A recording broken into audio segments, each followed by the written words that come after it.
Good morning everyone. इस video में हम बात करेंगे न्यूक्लियाई की। दरअसल न्यूक्लियस के बहुवचन को ही आप क्या बोलते हैं, न्यूक्लियाई। तो इस चैप्टर में जो 8th यूनिट का सेकंड चैप्टर है न्यूक्लियाई, इसमें हम सबसे पहले बात करेंगे न्यूक्लियस होता क्या है। मैं अगर आपसे बात करूं रदरफोर्ड की, तो रदरफोर्ड ने कहा था कि टोटल पॉजिटिव चार्ज न्यूक्लियस के अंदर होता है और उसके चारों तरफ रिवॉल्व करते हैं इलेक्ट्रॉन्स। मतलब एक ऐसा चैम्बर होता है जिसके अंदर प्रोटॉन्स होते हैं। तब तक चैडविक ने न्यूट्रॉन की खोज नहीं की थी। अब अगर मैं बात करूं उस थ्योरी से रिलेट करके युकावा मैसन्स की, तो युकावा मैसन्स थ्योरी के अकॉर्डिंग न्यूक्लियस क्या होता है, न्यूक्लियस होता है न्यूक्लियॉन्स, मतलब प्रोटॉन एंड न्यूट्रॉन्स के चारों तरफ एक क्लाउड। और जो वो क्लाउड होता है वो कैसे बनता है, जब दो न्यूक्लियन आपस में न्यूक्लियस के अंदर टकराते वो स्पीड ऑफ लाइट से हैं। तो according to the Lorentz mass transformation m is equals to m naught root 1 minus v square upon c square. देखिए जरा ध्यान से, ये लॉरेंट्ज मास ट्रांसफॉर्मेशन थी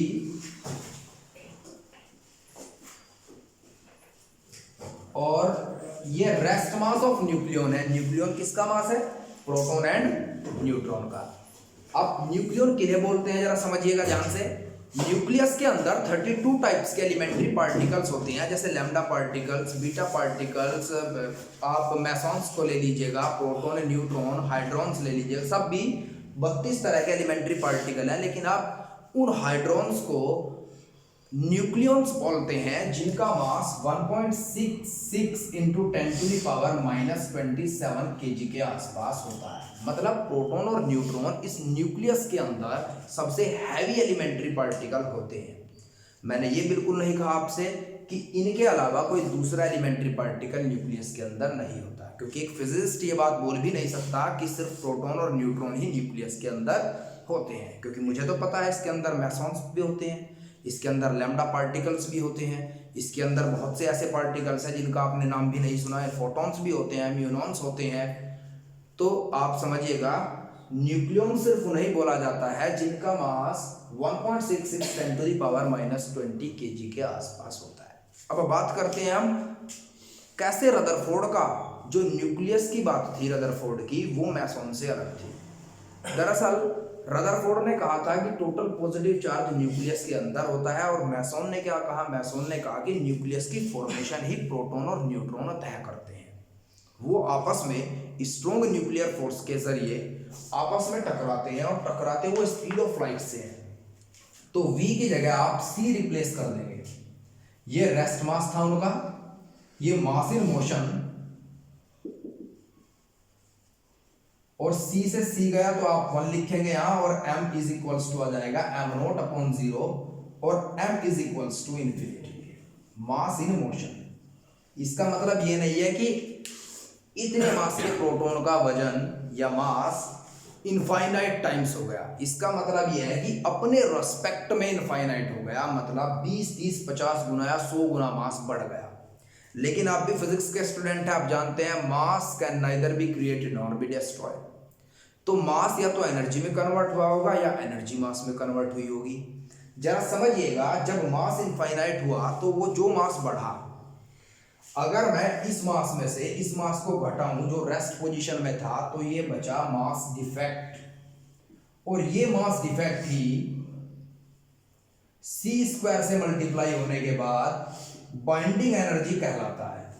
और ये बाइंडिंग एनर्जी प्रोटॉन प्रोटॉन और neutron neutron and neutron proton, मतलब दो लाइक चार्ज पार्टिकल्स, एक चार्ज पार्टिकल दूसरा न्यूट्रल, और दो न्यूट्रल पार्टिकल्स के बीच लगती है और उन्हें बांध करके रखती है। वो बांधना ही क्या होता है, वही बनता है न्यूक्लियस। दरअसल जो प्रोटॉन है वही न्यूट्रॉन है, बस फर्क क्या है, जब ये आपस में टकराए थे, टकराने के बाद 3 तरह के एलिमेंट्री पार्टिकल इनकी एनर्जी से पैदा हुए, जिनका नाम रखा गया पाई पॉजिटिव मैसॉन, पाई नेगेटिव मैसॉन और पाई न्यूट्रल मैसॉन। समझते हैं आप मेरी बात। पाई मैसॉन का वजन 270 टाइम होता है देन एन इलेक्ट्रॉन, एक इलेक्ट्रॉन से 270 टाइम। Concept clear. पॉजिटिव के ऊपर प्लस ई चार्ज होगा जो प्रोटॉन के बराबर होता है, नेगेटिव के ऊपर माइनस ई चार्ज होगा जो बीटा नेगेटिव या फिर इलेक्ट्रॉन के ऊपर होता है, और ये होता है न्यूट्रॉन। न्यूट्रॉन। अब जरा समझिएगा, न्यूक्लियस के अंदर दो न्यूक्लियॉन थे, मतलब एक तरीके से ग्रेविटॉन्स पार्टिकल्स थे, जिनकी वजह से ऑब्जेक्ट का मास राइज करता है, जिनकी वजह से ग्रेविटी का इफेक्ट होता है। Concept clear? जिनकी वजह से यहां पर भी gravitation force of attraction work करता है। Concept clear?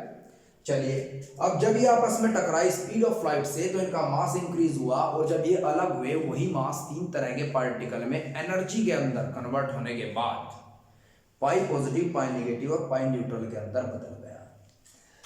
जो हाइड्रोन या जो न्यूक्लियॉन पाई पॉजिटिव को एक्सेप्ट करेगा, अपने अंदर लेगा, तो मतलब वो नेगेटिवली चार्ज था, तभी तो उसने पॉजिटिव लिया। तो जब वो नेगेटिवली चार्ज था, उसने पॉजिटिव लिया, तो अब क्या होगा? न्यूट्रल, मतलब ये बन गया न्यूट्रॉन। क्या बन गया? और जो अपने अंदर से पाई पॉजिटिव को बाहर निकालेगा, मतलब वो पॉजिटिव है, पॉजिटिव ने पॉजिटिव को रिपेल किया, मतलब वो proton.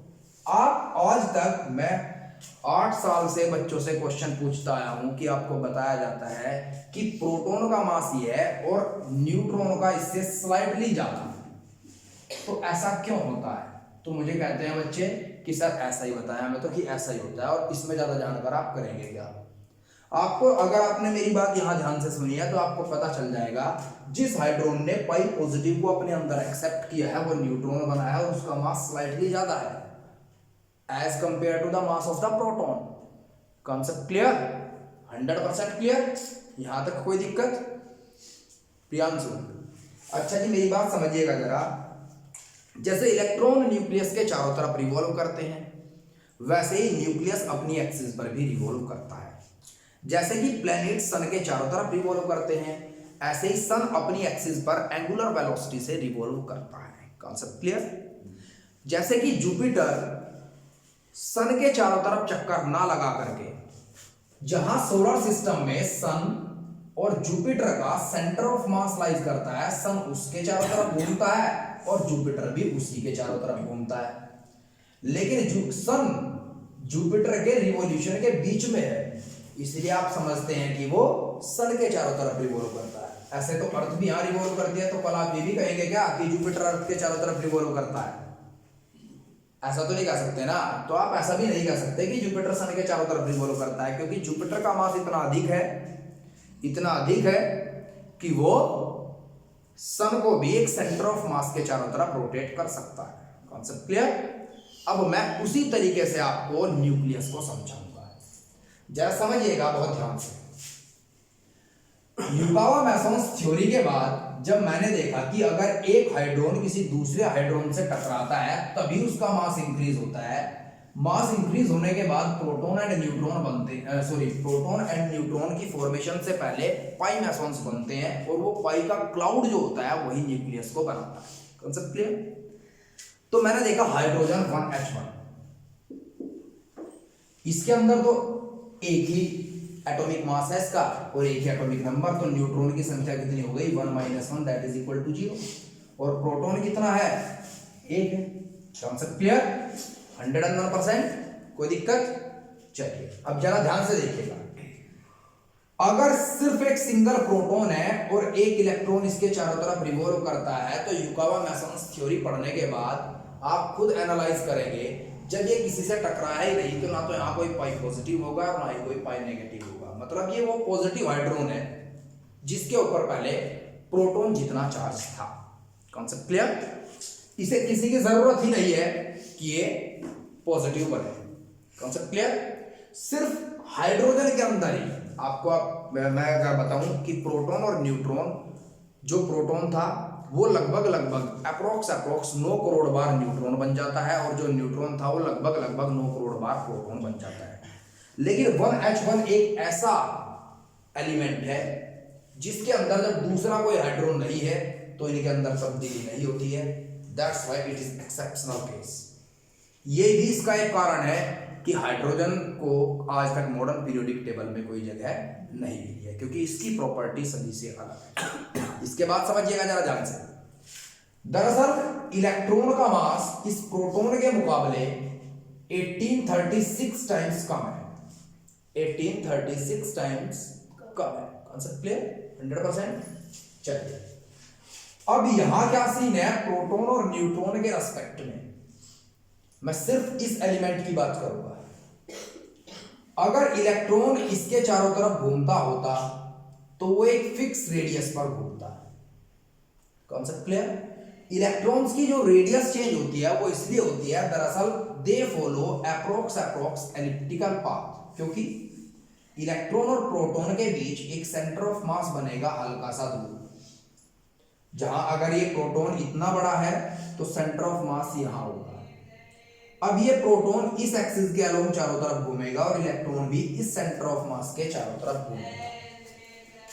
It is said to be the oscillating hydrogen atom.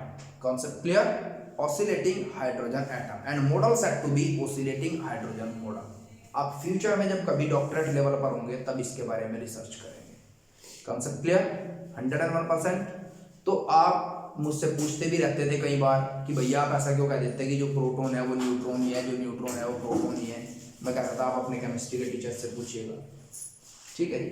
वैसे मैं आज तक देखो 9 साल मुझे पढ़ाते हो गए, क्लास 12th को 4 साल BSc को भी हो गए।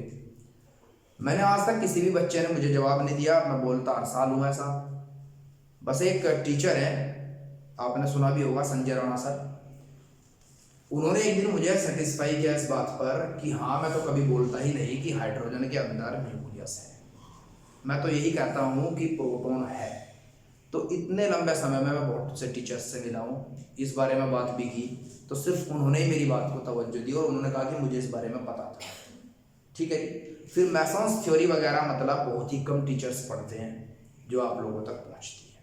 Concept clear? फिर सीवी रमन स्पेक्ट्रा से ये बात तय भी हो जाती है कि वाकई में हाइड्रोजन के अंदर न्यूक्लियस है ही नहीं, क्योंकि न्यूक्लियस की फॉर्मेशन के लिए मैसॉन्स का होना पॉसिबल, पहले मैसॉन की पॉसिबिलिटी हो। Concept clear? और सीवी रमन का तो आज तक इसने फेल नहीं किया, सीवी रमन स्पेक्ट्रा को, तो मतलब ड्रॉबैक उसके आएंगे। जब तक उनके ड्रॉबैक नहीं आएंगे तब तक आपको उनकी बात माननी पड़ेगी। Concept clear? चलिए अब हम टॉपिक पर चलते हैं।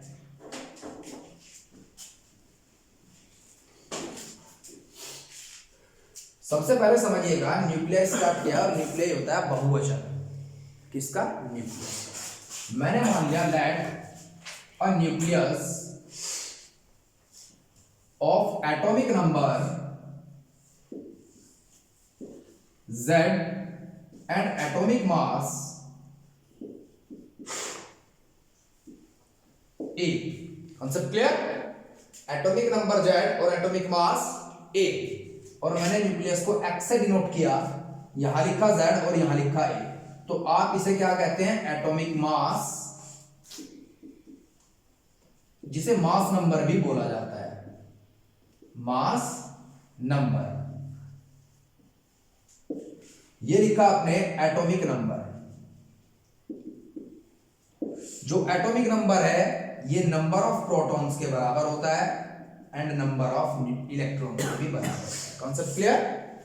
तो A minus Z number of neutrons की संख्या देता है।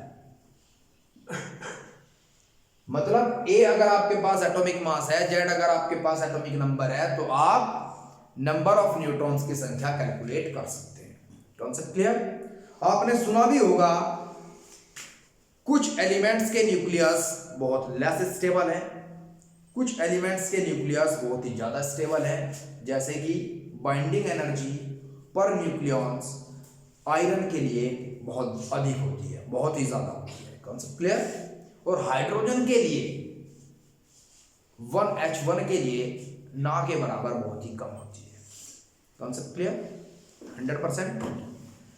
एटॉमिक मास बढ़ता जाता है, नंबर ऑफ न्यूक्लियॉन्स न्यूक्लियस के अंदर बढ़ते जाते हैं, उनकी टकराव बढ़ती है, टकराव बढ़ने से डिफेक्ट मास बढ़ता है, डिफेक्ट मास जलता है, जलने के बाद पाई पॉजिटिव पाई नेगेटिव पाई न्यूट्रल मैसॉन्स को अधिक पैदा करता है, जितने वो अधिक होंगे उतना ही न्यूक्लियस स्टेबल होता जाएगा, क्योंकि वो स्ट्रॉन्ग न्यूक्लियर फोर्स के लिए रेस्पॉन्सिबल होते हैं। Concept clear? 100%। तो जिनका एटॉमिक नंबर कम है, जिनका एटॉमिक मास कम है, वो न्यूक्लियस लेस स्टेबल है, और जिनका एटॉमिक मास ज्यादा है वो मोर स्टेबल है। यहां तक कोई दिक्कत किसी भी बच्चे को? चलिए, अब इसके बाद जब एक एटॉमिक मास इतना ज्यादा बढ़ जाएगा, आप लगभग ऐसी जगह होंगे जहां से रेडियो एक्टिव एलिमेंट्स स्टार्ट हो जाते हैं, जहां से रेडियो एक्टिव एलिमेंट्स स्टार्ट हो जाते हैं 180 एटॉमिक मास के आसपास के बाद, तो हम देखेंगे फिर दोबारा बाइंडिंग एनर्जी पर न्यूक्लियन घटेगी। वो बाइंडिंग एनर्जी पर न्यूक्लियन घटने का कारण क्या है?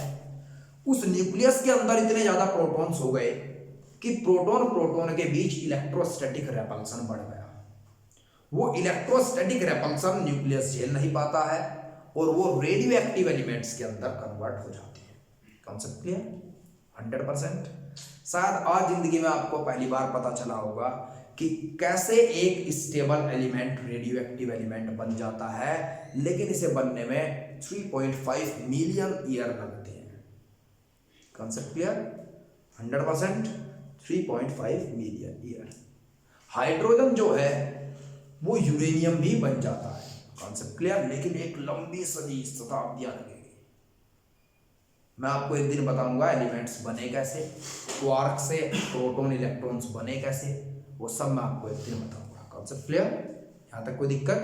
अभी हम फोकस करते हैं चैप्टर पे। एक वीडियो में इस बारे में भी बनाऊंगा आपको कि किस तरीके से, मैंने आपको एक वीडियो में बताया हुआ है इलेक्ट्रॉन प्रोटॉन न्यूट्रॉन बने कैसे हैं।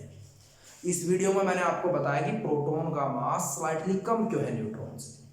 मैंने इसमें आपको ये भी डाउट क्लियर कर दिया कि मैं कभी भी पढ़ाते हुए ऐसा क्यों नहीं कहता कि हाइड्रोजन का न्यूक्लियस, और अगर मैं कहता भी हूं किसी वीडियो में कि हाइड्रोजन का न्यूक्लियस, तो मैं ये बता चुका हूं पहले भी कि हाइड्रोजन का न्यूक्लियस का मतलब है वो सिंगल प्रोटॉन।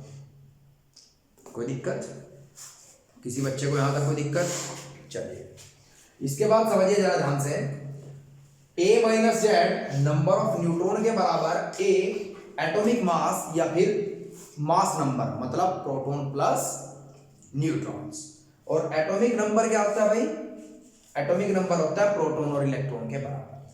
अब जिनका एटॉमिक, अब आप समझिएगा जरा, अगर ध्यान दें आप, हाइड्रोजन का एटॉमिक मास कम, तो मैंने कह दिया कि इसके अंदर न्यूक्लियॉन्स कम है सर, न्यूक्लियॉन्स कम है, तो न्यूक्लियॉन्स कम होने से बाइंडिंग एनर्जी कम होगी, क्योंकि मैसॉन्स कम बनेंगे, टकराव प्रोटॉन और न्यूट्रॉन या न्यूट्रॉन न्यूट्रॉन या न्यूट्रॉन प्रोटॉन के बीच कम होगा।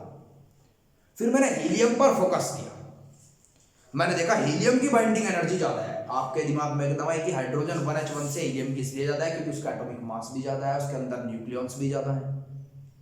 भाई हीलियम का एटॉमिक नंबर क्या होता है? 2, 2 प्रोटॉन 2 न्यूट्रॉन उसके अंदर, तो उसके अंदर तो न्यूक्लियॉन्स 4 गुना हो गए। यहाँ तो न्यूक्लियॉन सिंगल बैठा था बेचारा, तो उसकी तो बाइंडिंग एनर्जी बढ़ गई। लेकिन लिथियम के अंदर कम हो गई, लिथियम का तो उससे भी ज्यादा एटॉमिक मास है। ऐसा क्यों?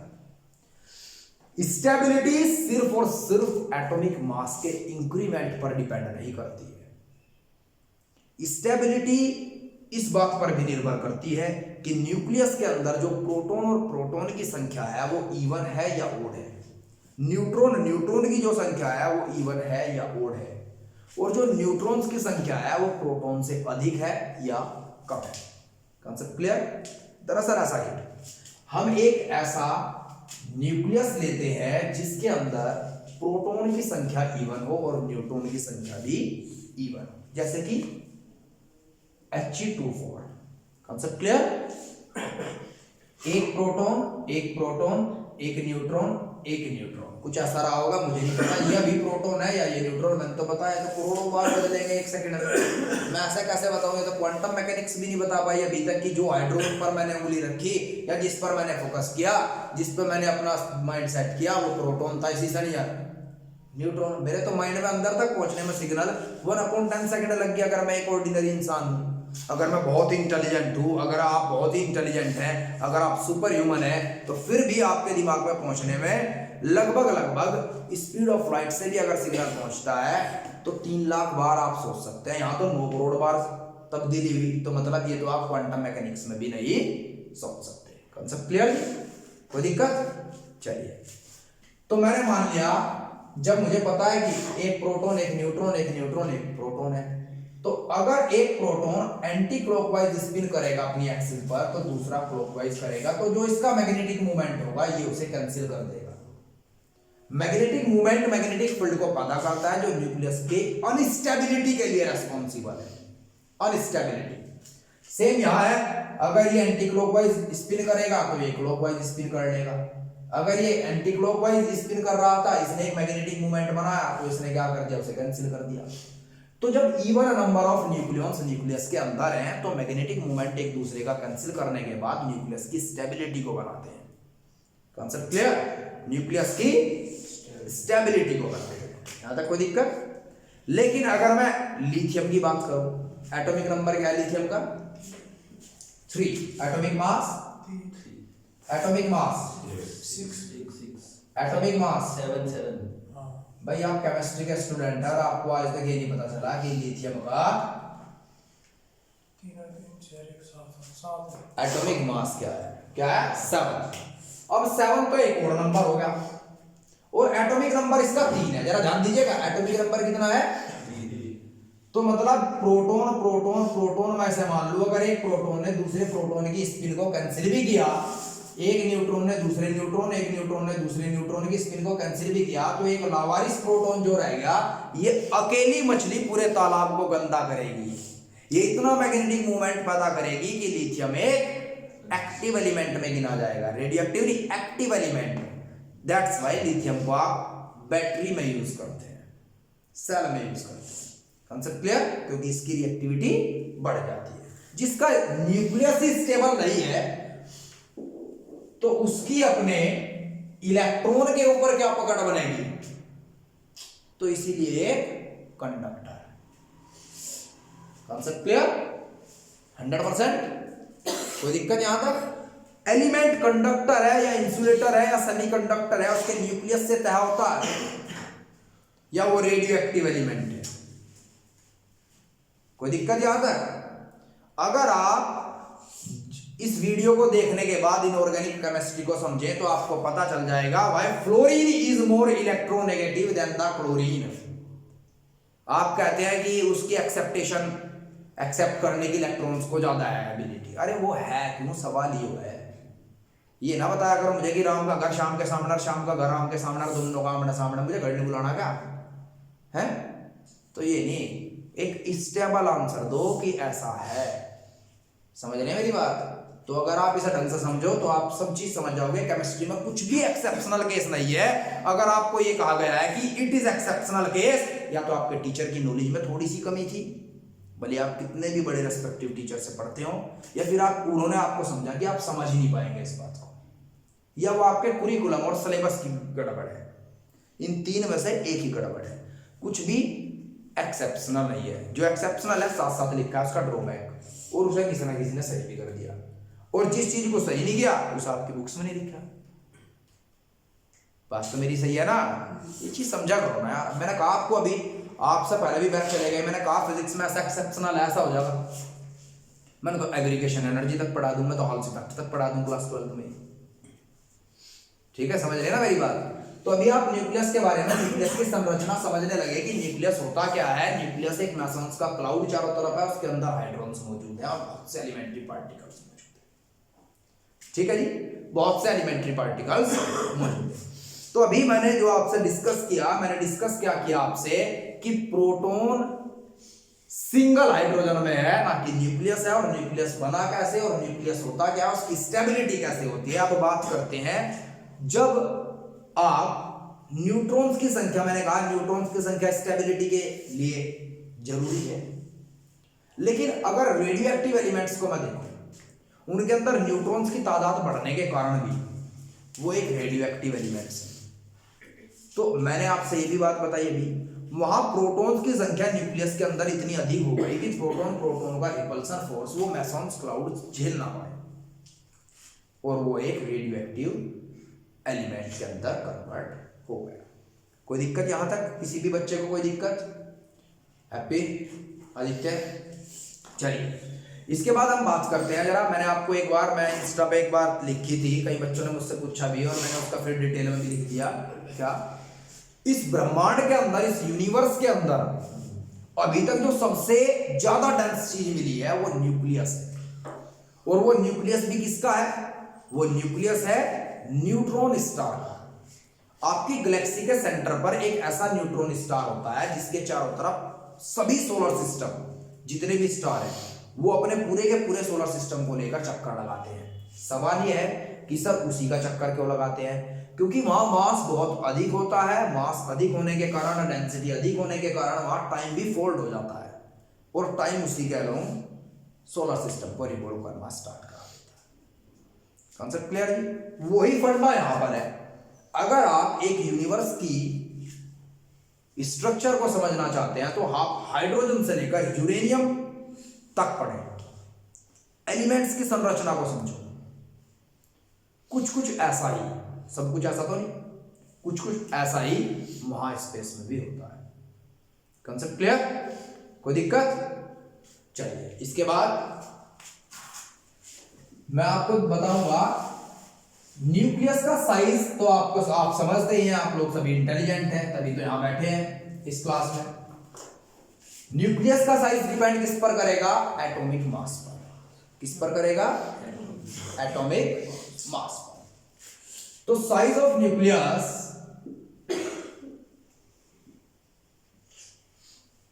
अभी हम डिस्कस करेंगे।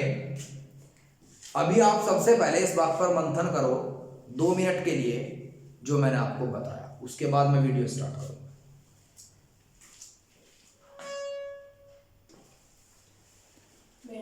चलो जी, बात करते हैं साइज ऑफ न्यूक्लियस की। भाई वॉल्यूम ऑफ न्यूक्लियस की अगर मैं बात करूं, 4/3 πr क्यूब के बराबर होगा, जो डायरेक्टली प्रोपोर्शनल होगा एटॉमिक मास के। तो मतलब जो रेडियस होगी वो डायरेक्टली प्रोपोर्शनल a की पावर 1/3 के होगी। यहां तक कोई दिक्कत किसी बच्चे को? क्या भाई, r डायरेक्टली प्रोपोर्शनल a की पावर 1/3 होगी ना। प्रॉब्लम कहां है? मैथमेटिक्स तो पढ़ते ही हैं आप, क्या वो भी शुरू करूं? एक साइड में ऊपर है, बोर्ड बहुत बड़ा है। तो r is equals to r0, ये कांस्टेंट होता है, इसकी पावर 1/, r0 की वैल्यू होती है ये constant 1.2 10 to the power -15 metre. भाई एक्सपेरिमेंटली कैलकुलेट करोगे। अगर इस वीडियो में इस बात पर आएगा मैं कि ये कहां से कैलकुलेट करके दिखाऊंगा आपको, फिर तो सिलेबस आपका कंप्लीट हो चुका है। फिर नहीं होता सिलेबस कंप्लीट। ठीक है जी? चलो, यहां तक समझ आया है? आज ही आएगा। तो मतलब जो साइज है वो एटॉमिक मास पर डिपेंड करता है, और जो रेडियस है वो एटॉमिक मास पर निर्भर करती है। चलिए, इसके बाद देखिएगा जरा, हम पढ़ेंगे density of nucleus. Density of nucleus भाई, डेंसिटी इज इक्वल टू होता है मास अपॉन वॉल्यूम। एक न्यूक्लियन का मास मैंने m मान लिया, और नंबर ऑफ न्यूक्लियॉन्स किसके बराबर होते हैं? a के बराबर। Total mass of the nucleus ये बन गया अपॉन वॉल्यूम 4/3 πr। r की वैल्यू आप कांस्टेंट टर्म की रेस्पेक्ट में रखेंगे, तो रो इज इक्वल्स टू हो गया ma अपॉन 4/3 π। जब मैं r की जगह ये वैल्यू रखूंगा तो r क्यूब मतलब r0 क्यूब और a की पावर 1 बचेगी।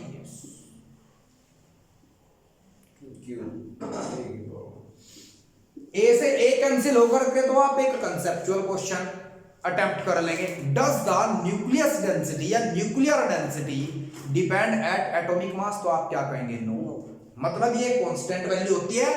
हाइड्रोजन की भी एटॉमिक, हाइड्रोजन की भी न्यूक्लियर डेंसिटी वही है, वही यूरेनियम की है। Concept clear? क्यों जी? जैसे जैसे यूरेनियम में मास बढ़ता गया वैसे वैसे वॉल्यूम बढ़ती गई, ये कांस्टेंट रहा। हाइड्रोजन में अगर न्यूक्लियस कम है, अगर न्यूक्लियस का मास कम है, 1h3 की बात करूं मैं, 1h2 की बात करूं मैं, ठीक है? तो समझ गए ना?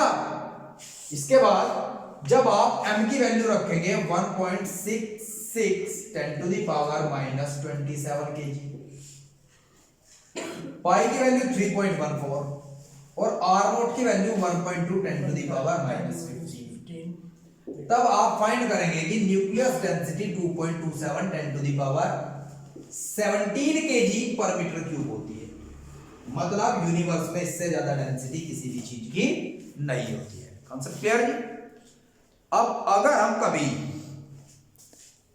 हम कभी एक न्यूट्रॉन स्टार की डेंसिटी की बात करते हैं, तब दरअसल जो मास होता है, mass upon volume of the nucleus constant ratio में नहीं रहता। दरअसल उसमें न्यूट्रॉन्स का मास बहुत ही अधिक है और न्यूट्रॉन्स का मास अधिक होने के बावजूद वो बहुत ही स्ट्रॉन्ग न्यूक्लियर फोर्स से कॉम्पैक्ट पैक्ड है। तो वॉल्यूम बहुत कम होती है, मास बहुत अधिक होता है और वो लगभग 2.27 10 टू द पावर 110 टाइम्स ज्यादा होता है as compare to the ordinary nucleus. उसकी डेंसिटी 110 टाइम्स ज्यादा होती है as compare to the ordinary nucleus. That's why एक न्यूट्रॉन स्टार, मैंने आपसे बोला तो न्यूट्रॉन स्टार के अंदर तो सिर्फ न्यूट्रॉन्स ही होंगे, सिर्फ वही एक न्यूक्लियस की तरह बिहेव करेगा और वो होता भी बहुत बड़ा है, आपके सन जितना बड़ा है। सोच के देखिएगा जरा, आप अगर सन का मैं फ्री स्पेस खत्म कर दूं तो सन का भी अस्तित्व सिर्फ इतना रह जाएगा जितना इस बड़े होल का, लेकिन उसकी डेंसिटी बहुत अधिक बढ़ जाएगी और डेंसिटी बढ़ने के कारण उसका गुरुत्वाकर्षण बल बहुत बढ़ जाएगा, जिसके कारण वो अपने पूरे सोलर सिस्टम को फोल्ड कर देगा। कॉन्सेप्ट क्लियर जी। Thank you and have a nice day.